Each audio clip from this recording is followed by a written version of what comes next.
Hi, welcome to Beyond Five Nines, which is all about lessons from our highest availability data planes. I'm Colm. I'm a VP and Distinguished Engineer here at Amazon Web Services. I'm going to be joined by Yasmin, who's a Principal Engineer at Amazon Web Services, works on Kinesis. And today we're going to share a bunch of insights into how we build our most highly available systems. You know, what's going on under the hood or behind the scenes, so to speak. We've gone into great detail about some of these topics in our Amazon Builders Library series, but today we're going to cherry pick some of the best lessons and condense them down into 10 simple things. Hopefully, you can take away and apply to your own systems as you build them.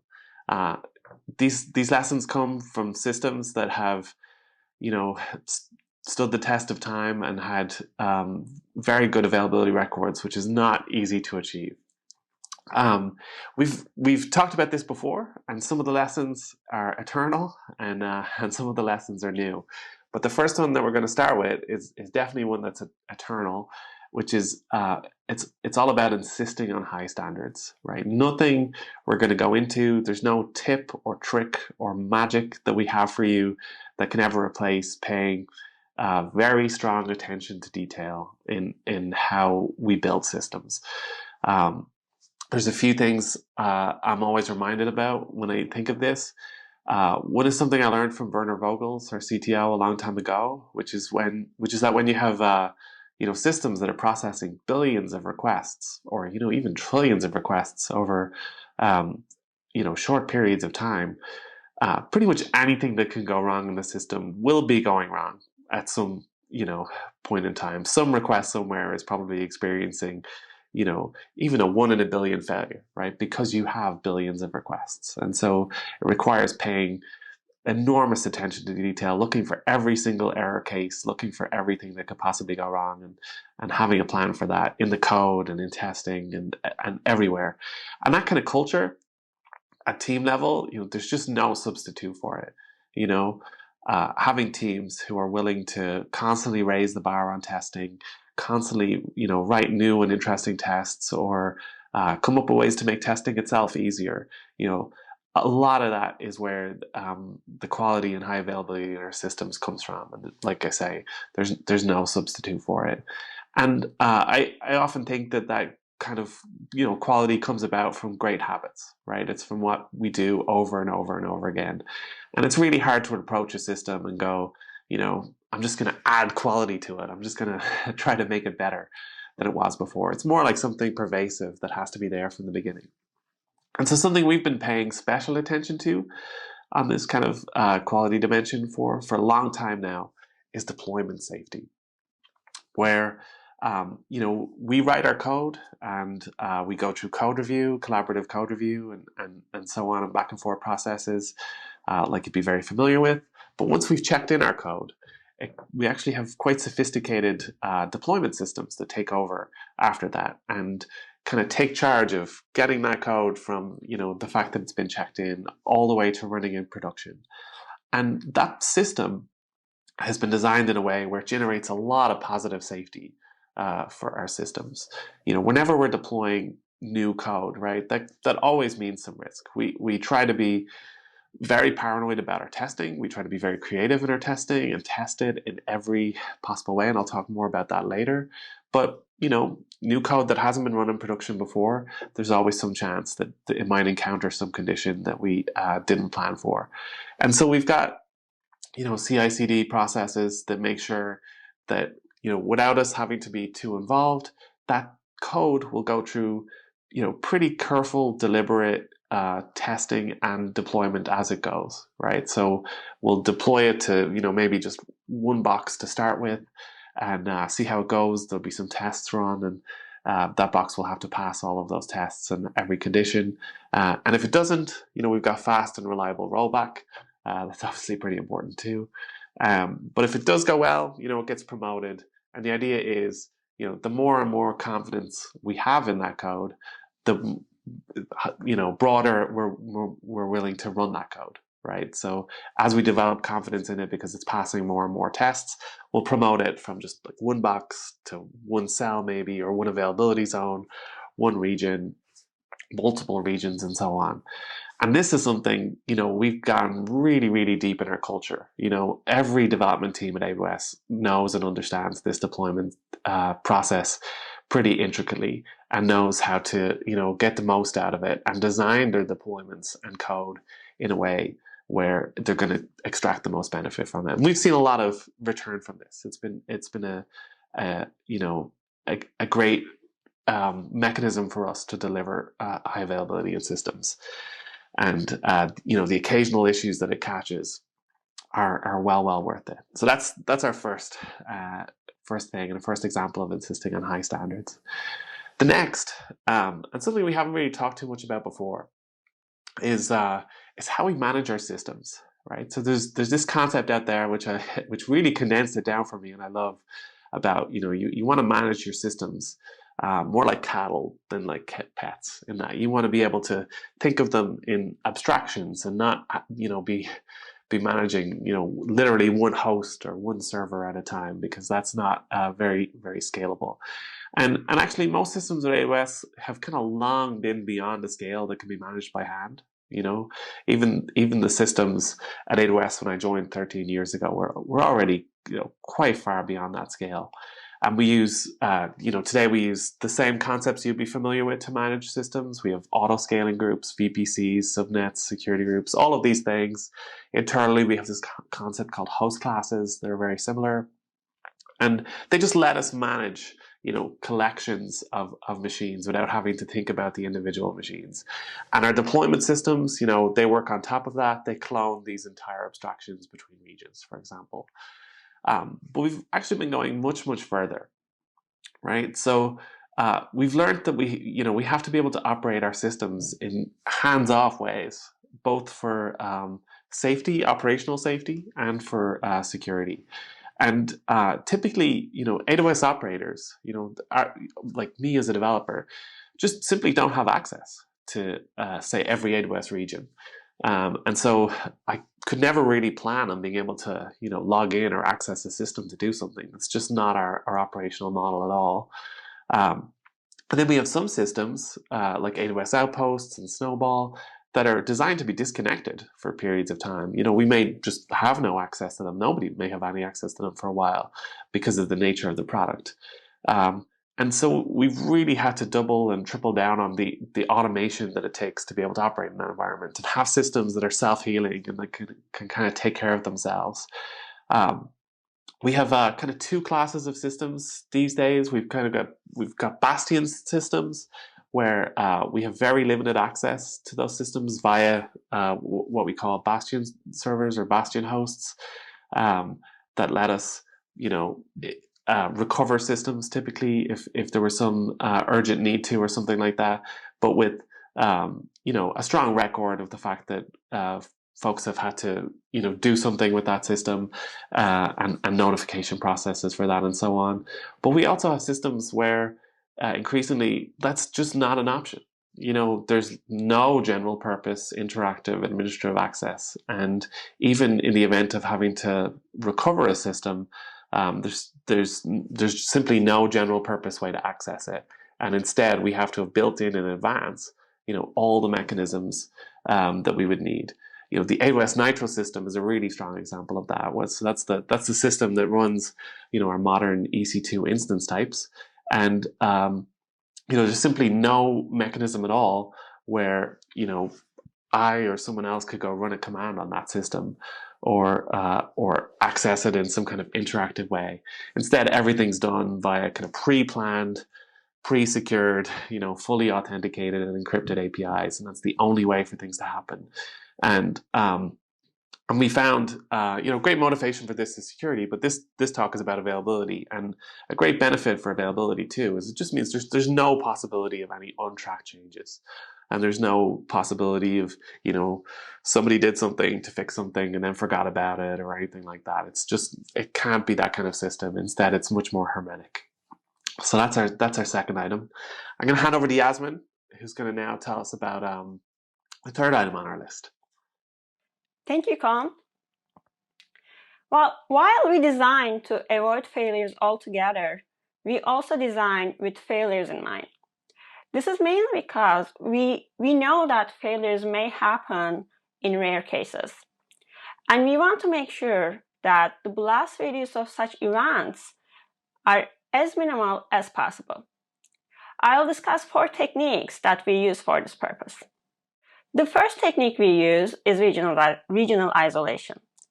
AWS Cloud spans 25 geographic regions around the world, and there will be 8 more regions that are announced to be launching soon.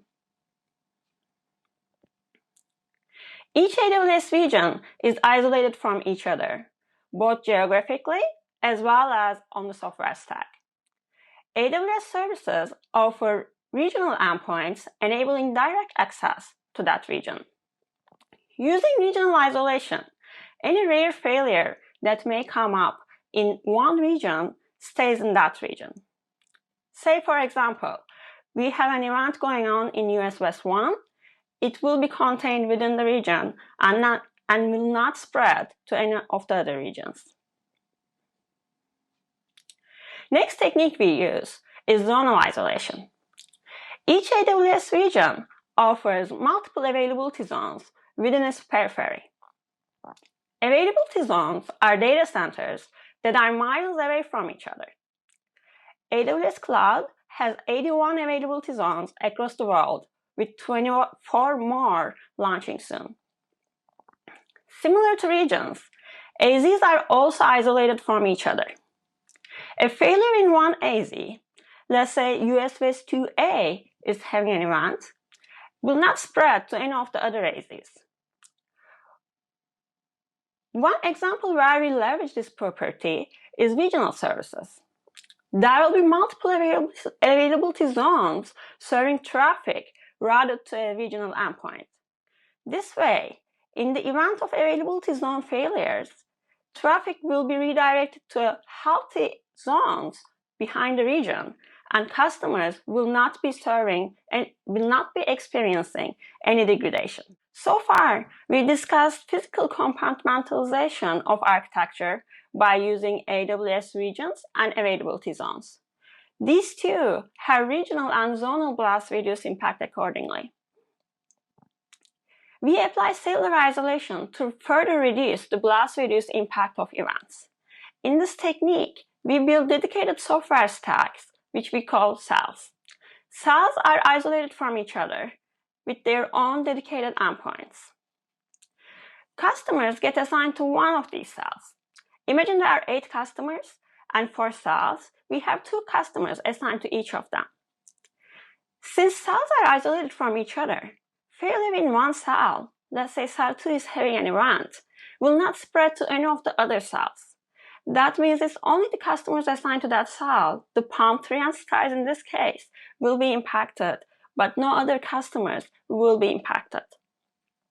This is pretty good, right? It's much better than zonal and regional blast radius that we discussed before. But can we do better? We do better by using shuffle sharding. In shuffle sharding, we divide the service into smaller compartments, which I will call partitions in this case, the blue boxes. And we assign customers to partitions, not one-to-one, but we assign multiple partitions to a single customer. In this case, I have 2 partitions assigned to each customer.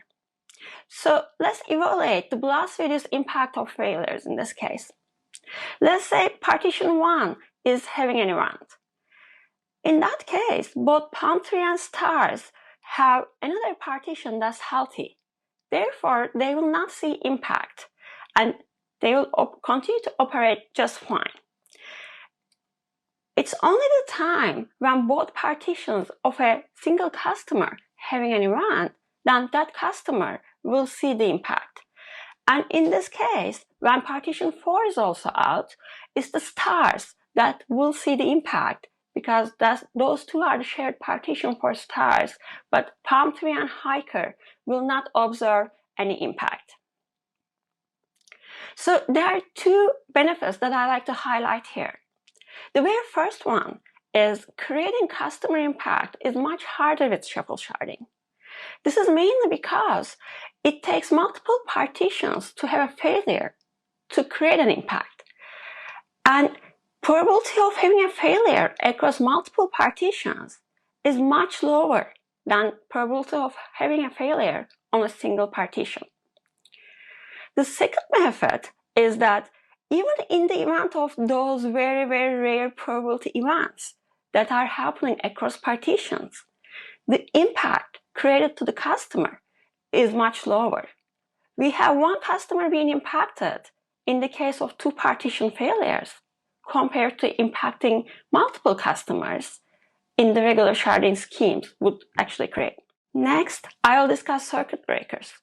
Circuit breakers is one of those techniques we use to eliminate failures, and I will discuss 2 examples. First one is load shedding. We know systems can slow down or sometimes even fall over under excess load. We design to make sure that our services are not vulnerable to this problem. To address this issue, we first identify the maximum capacity of every individual component. We use stress testing to get this information. Then we install the load shedders locally within the services to monitor the traffic being served.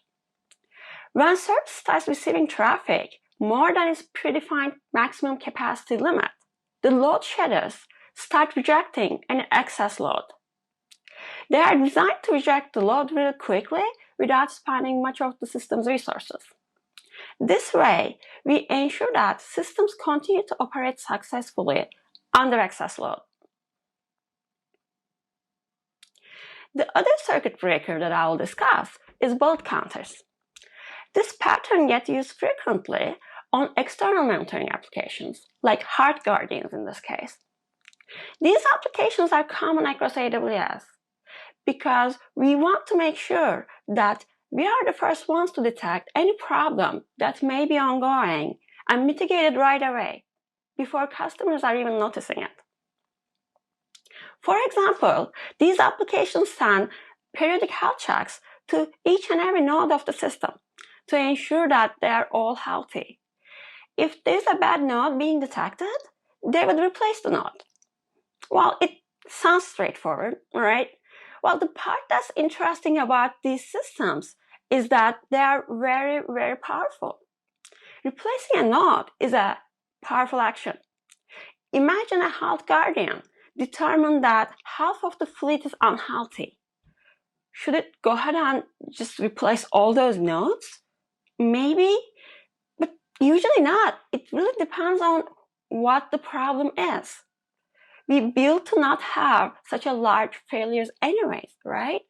So to avoid these automations to take significant actions that will lead to significant changes, we install the bullet counters in place so that they don't act on false positive signals incorrectly. So bullet counter in this example would be the one that we say, what's the maximum percentage of the fleet that could be replaced safely at a given time? The bullet counters monitor the actions taken by the health guardian, and whenever there is an event where there are nodes that are being determined as more than predefined maximum limit, they will stop the execution. And instead, they will notify the operators to show up and assess the situation. Using bullet counters, we ensure that automation always operates within known and safe limits. With that, I will hand it over to Kam. Thanks, Yasmin. So as I mentioned briefly earlier, testing is of enormous importance, and we invest a lot in testing. In fact, for our most highly available systems, it's not unusual to spend much more time on testing code than writing the code itself. We have unit tests, we've got end-to-end tests, we've got integration tests, and we've even got formal verification. We've got pre-production environments.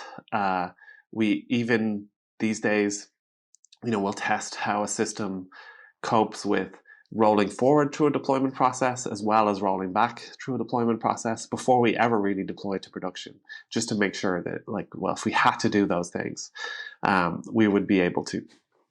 If you want to see examples of how we raise the bar in testing, you can look at our open source projects on GitHub.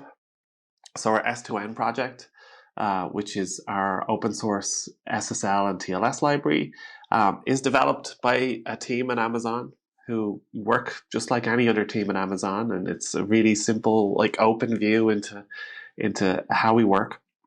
And you can see just a sheer staggering number of tests that are there, that are running on every single build. When we don't just run those tests before we deploy. They're integrated into our CI/CD process, and every time we check in, we run them all, and we make sure that they all pass before promoting, just to make sure that there are no regressions. And that's very, very typical for these high availability systems. But we've been going further.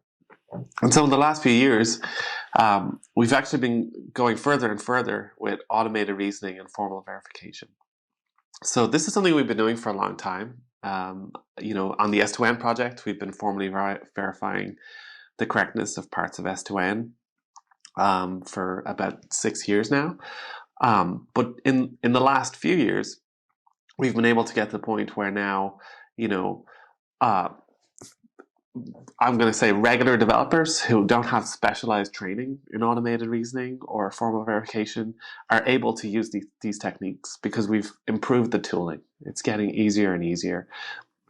And this is amazing because formal verification, tests can always prove that code is correct for a particular input, but formal verification can prove that that code is correct for any particular input. So it's very, very powerful. We can find really hard to find edge cases that you won't find using any other technique. And it's pretty awesome now that, we're able to get to the point where,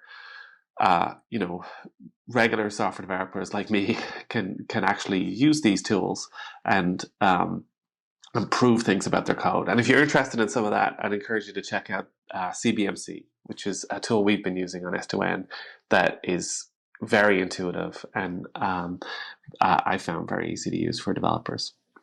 So the next item on our list is something called Lifecycle Management, which we found that to get high availability over long periods of time in our systems, we need to be very, very intentional about how we manage the life cycle of a lot of aspects of those systems. And in particular, any kind of credentials that are used by those systems. So that's things like keys and certificates and so on. So modern security and compliance frameworks demand that credentials be frequently rotated, and that makes sense. No one wants a key or certificate around that could be used for very long periods of time. But at the same time, expired and mismatched credentials can be a source of outages. Right? If a certificate or key expires and it's still in your system, that's not going to be good. So we've learned to decouple that expiry from alarming. So we alarm well before the expiry time of any key or credential, and we've learned to be super intentional and kind of go into overkill on how to monitor it. So we've got time to expiry metrics for anything that expires. We look at that from both the server side perspective, so the thing that might be serving a certificate or using a key, and the client side, the thing that's connecting to it. Like I said, we alarm and investigate well before there's any kind of a problem. And then on top of that, we've got additional fail-safes and canaries that are constantly scanning for anything that looks like it's even close to expiry, so that we've got another safety net there too. And then with all of those systems combined, we've learned that, that means we need to deploy any new key or credential, make sure it's absolutely everywhere that could need it before we activate it, and only then activate it, and kind of do the same in reverse whenever we're deactivating or revoking a key or certificate. And we found that, paying particular attention to detail in those processes has been really key to avoiding just any kind of outage you could see from just expired or mismatched keys and credentials. And so with that, I'll hand over to Yasmin, who's going to tell us about modular separation. Thank you, Com. Modular separation. We avoid monolithic architectures and decouple individual responsibilities into their own dedicated components. Control plane versus data plane separation is a good example of this. Most AWS services have this notion of control plane and data plane APIs. Let's take Kinesis Data Streams as an example. Kinesis Data Streams is a real-time streaming service that enables customers to write records into a log stream and read them later on. The very first thing customers do when they start using the service, they go ahead and create a stream. Create stream is a control plane API. Once the stream is created, producer applications can start ingesting the data continuously, and consumer applications read those records within milliseconds. The APIs used by the producer and consumer applications are the data plane APIs. As we see in this example, access patterns of these two types of APIs are different. Consequently, their dependencies are very different as well. For example, control plane APIs are depending on the asynchronous workflows to execute the steps of creating a stream, versus data plane APIs are dependent on the data store to fetch the records within milliseconds. By decoupling the two API types, we limit the impact their dependencies could be creating. For example, if there's an event that's going on the async workflows, then it's going to be only the control plane APIs that are being impacted while the data plane APIs continue to work. Next technique is static stability, and this technique works hand to hand with modular separation. Availability of a system can be as good as availability of its dependencies. For this reason, we strive to keep the dependencies of systems to absolute minimum. Let's get back to control plane versus data plane discussion again. The dependency here that I didn't discuss before is the metadata store. Metadata store is the one that processes the information about resources, the Kinesis streams in this case. So stream creation, execution has direct dependency to the availability of metadata store because it needs to process the information that the stream is created. Imagine there's an outage on metadata store. We expect the async workflows to be impacted because it cannot access the data store anymore. Therefore, the control plane APIs are impacted. Let's check the impact of metadata store on data plane APIs. Well, data plane APIs also need to know about these streams and where they are located so that they can serve, put, and get APIs on them. So if the data plane APIs have direct and synchronous dependency on metadata store, then this outage will also impact the data plane APIs.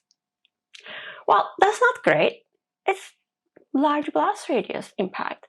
So the sole dependency of data plane APIs is really the data store. They are responsible for serving customer records.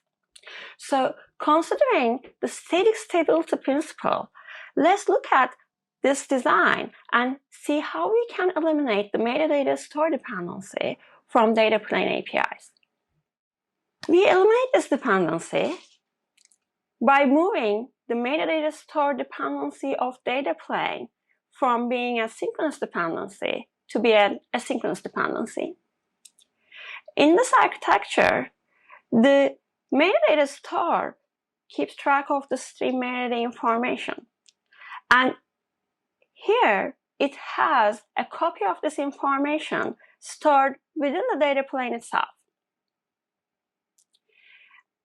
Any updates that are being applied to this metadata gets propagated to the data plane and its own snapshot asynchronously. In this case, if there's an outage in metadata store, it's the control plane APIs, those will be impacted.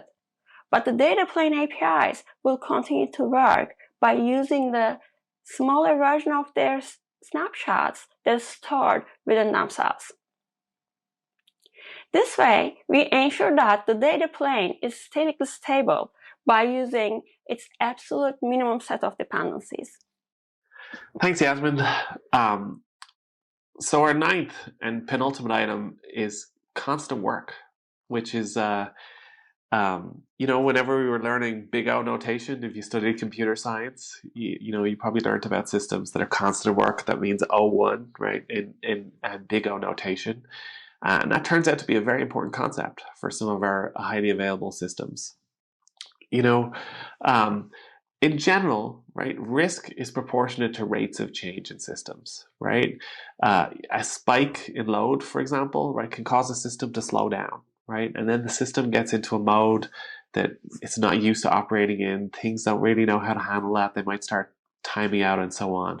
And issues like that can cause cascading failures. And so we've learned that reducing the overall dynamism in a system, the amount of change it can even go through, is a useful way to make them simpler and to reduce all that risk. And a kind of counterintuitive solution to kind of wrangle that risk is actually to run the system at maximum load all the time, right? And even though that sounds like, well, now the system's going to be maxed out all the time, it actually reduces the amount of dynamism and change that's in the system, and therefore risk. A really simple example of that is how we apply this constant work pattern to, say, configuration changes. So a really common pattern in how developers manage configuration changes is that, customer makes a change, and that change gets ingested into the system as like a delta. Do this thing, do X, do Y. And that goes into our workflow, and the workflow manages getting that change out to all of the systems that need to reflect that change. That works. That's a simple pattern. But the problem is when lots of changes happen from lots of customers at the same time, maybe it's a particularly busy day or whatever, the overall system slows down, right? Because the workflow's got more work to do, right? And as I said, that can hit you in ways that cascade. So a simpler version of this is imagine, well, every customer, they make their change and it's just reflected as, say, a file or key in S3. That's it. Right? They just make their change and it's effectively a file or a key in S3. And the system on the other side, instead of using a workflow, all it's doing is checking all of those files every single time, just downloading every single file from S3 and using that as its configuration. And so even when lots and lots of customers make changes at the same time, so maybe 100 files changed, if the system was always pulling, all 100 files or all 1,000 files, if there's 1,000 customers, and just doing that as its configuration, there's no change or difference or dynamism on the right-hand side of these diagrams, which reduces the overall risk. And it can be enormously effective. And we've learned to apply this pattern in some really key places. We've got a builder's library article where we talk about how we apply this in our health check systems and our DNS failover systems so that they can be incredibly reliable. And I found it really, really useful. And with that, Yasmin's going to take over and close us out and tell us our final lesson. Retries. Retries are somewhat well known, right? When there is a failure, we retry and that helps resolving the problem. But do they always help? Let's dig in a little bit. The problem with retries is that when they are not used properly, they can cause a larger event compared to what they are trying to mitigate. We call this thundering hard problem. I'll first explain what this problem is, and then I'll discuss 2 techniques to avoid it. Imagine there are transient failures going on in the system. Clients start to retry. As clients retry more, there is more traffic being generated, so system gets overloaded. And when systems get overloaded, we discuss, they start load shedding. And there are more failures, and there are more retries. And it's this vicious cycle that keeps going. Creating more work in the system with retries doesn't really help to solve the problem. So how we avoid the thundering hard issue? The first technique I'll discuss is exponential backoff and jitter. When clients retry without exponential backoff and jitter, the same amount of traffic hits the service right around the same time with the same frequency. In this example, there is a second delay between each retry, and the same set of calls are being hit. Calls are used to hit the service. So I have 2 clients represented here with the shades of colors, and first client is doing 1 TPS, second one is doing 3, and the third one is doing 5 TPS, transactions per second, right? And they're hitting the service again and again. So this doesn't help to lower the load on the service. With exponential backup and jitter being used, we apply 2 techniques. The first one is we give wait time between each retry, and that wait time increases exponentially in between every retries. And the second aspect of this is jitter. We add randomness so that when the retry comes in, it will come in on the retries will not come in right at the same second, but rather it will be distributed across the time frame. This technique helps, but we found it's not always sufficient at scale. Let's look at client throttling. We found client throttling to be much more effective technique. AWS SDKs have built-in support for client throttling as well. This technique keeps local state on the client and decides to retry or not according to the local state that it's keeping track of. The token bucket algorithm is being used to deliver this property. Let's say we have a client that's making 1,000 requests per second. It's the purple line that I have on the graph. And it's static. It's not changing, always making 1,000 requests per second. And the red line on the graph is the failure rate. Let's imagine that the service starting to have failure. Initially it's healthy and then starts having more and more failures. By the middle of the graph, there's 100% failures going on in the system. And then the failures start to get better over time, back to 0. So let's look at the system when there is no client throttling is used. What happens is the client starts retrying as it starts to observe the failures. And that excess traffic that's being created by the clients is following the same shape that the failure graph that we were just looking at, right?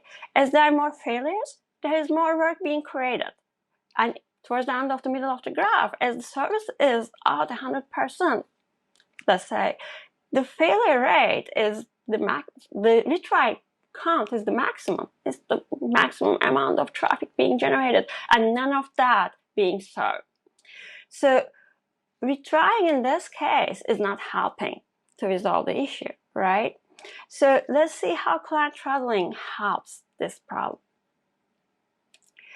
So when the client throttling is enabled, as the service starts having more and more failures, the clients actually recognize it and starts lowering the retry rate on the client side.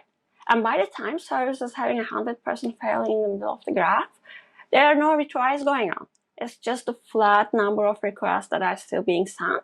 And when failure is seen, no retry, because it knows that retrying will not help. But as soon as service starts recovering in the second half of the graph, the retries start to pick up again, because now it knows that there's a chance a second retry might actually get a successful response. We found that this technique is much more effective to improve availability posture of client applications while not generating any unnecessary work on the system. All right, that concludes our 10 points today, and thank you for watching.